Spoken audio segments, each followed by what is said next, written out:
Everyone good morning. তোমরা সবাই কেমন আছো? আশা করছি তোমরা সবাই ভালো আছো, আমিও খুব ভালো আছি। সবাইকে শুভ রথযাত্রা। জানি ব্লগটা আসতে একটু দেরি হয়ে গেল নিজের ল্যাদ খাওয়ার জন্য। এসে ঢুকে বসতে না বসতে সঙ্গে সঙ্গে বৃষ্টি নেমে গেছে। ভাগ্যিস আমি ঢুকে গেছিলাম, না হলে বৃষ্টিতে অর্ধেক ভিজেই যেতাম।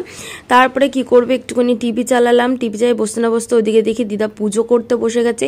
এই রথটা পুরোটা আমার দাদুর নিজে হাতে বানানো, পুরোটা নিজের হাতে নিজে সুন্দর করে বানিয়েছে, এত সুন্দর করে, প্রচণ্ড ভারী। এখানে রথ আমার দিদা পুজো দেবে কি একটু দেরি হয়ে গেছিলো বলে আমার ছোট ভাই আর বাবা তাড়া লাগিয়ে দিয়েছে।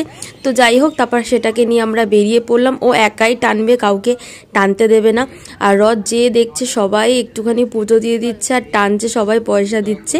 তারপরে আমাদের এখানে প্রথমবার প্রাইজ দেওয়া হচ্ছিলো রথের ফার্স্ট সেকেন্ড থার্ডের জন্য। মেনলি রথ যাদের যাদের বড় ছিল, ভালো দেখতে ছিল, সবাইকে দিয়েছে, আমাদেরকেও দিয়েছে সুন্দর টিফিন গাড়িটা।